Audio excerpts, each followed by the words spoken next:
privacy-focused Gnosis chain executed its own proof-of-stake merge, marking the second time in blockchain history that a chain swaps out its old model for proof-of-stake. Joining us now is Martin Köppelmann. He's a co-founder of Gnosis. Martin, great to have you on the show. So you tweeted that the Gnosis chain merge was almost as boring as the Ethereum merge, which I guess is a good thing. But how did it compare? Yeah, so both went very well, and that was kind of the boring part. So no surprises, and that's of course a good thing for some quite complex upgrades.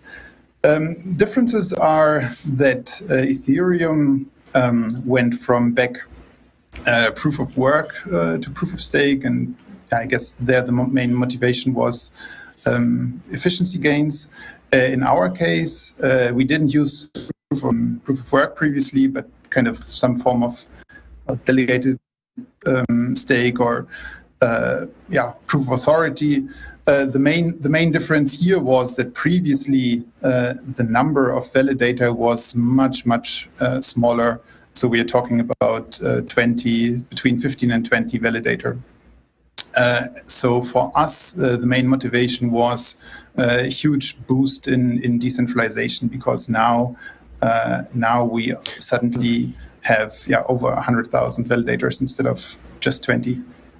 So does that change anything at all? And what was the advantage? You said that it's the increase in validators from 20 to what was 100 and something thousand. So what 109,000. 109. Okay, so what exactly is that the advantage from the point of view of anybody that's actually using the network? What do they get that's different from proof of authority, and what was wrong with proof of authority that you found? Yeah, for sure. So it's really about decentralization and credible neutrality. So the question is, how many entities how many entities can actually produce blocks and therefore decide what transactions can be included into the chain. And we feel that 20 is a way too small a number, and that sooner or later you can easily imagine that 20 entities can collude to define extra rules, and we have seen this in a bunch of other blockchains, that those things do happen. And we are strong believers in decentralization, and we are strong believers in the idea that we want to have a network run by, in a way, also its users. So kind of we have a lot of people that run a validator at home on a small machine.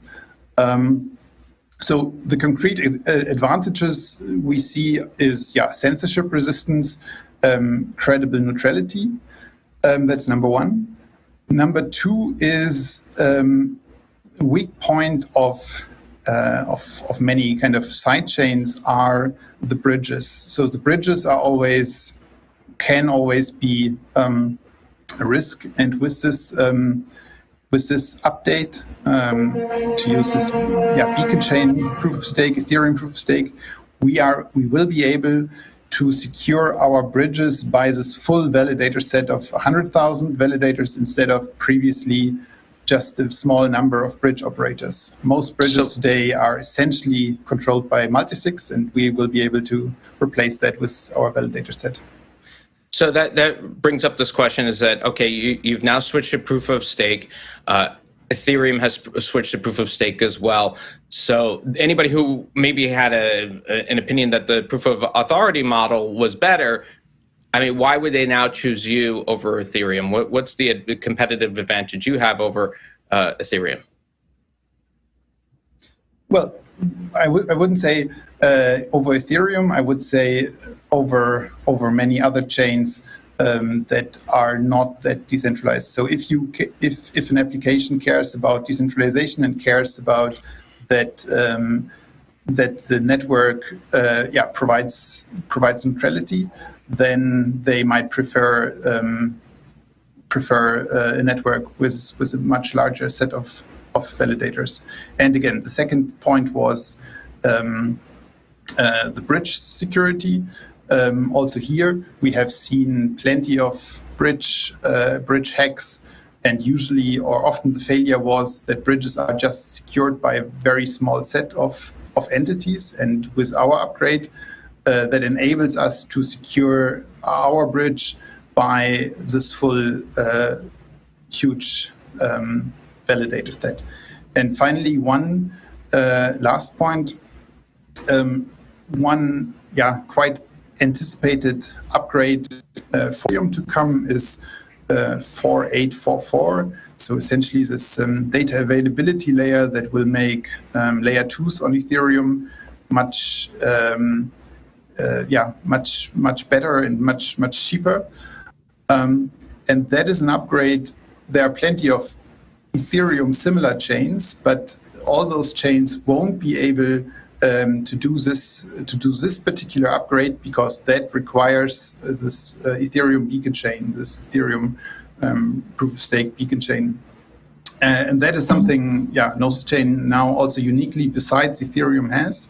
So that's finally the third point, that all applications that anticipate this 4844 upgrade for Ethereum and want to use this on another chain, they will be able to use this on Gnosis chain, but not on many other VM chains. What do you think will happen to other consensus mechanisms like proof of work, proof of authority? Will they become obsolete? I mean, I personally definitely skeptical towards proof of work. I think proof of stake is in many ways more efficient. With proof of stake, of course, there are many variations. So I guess most other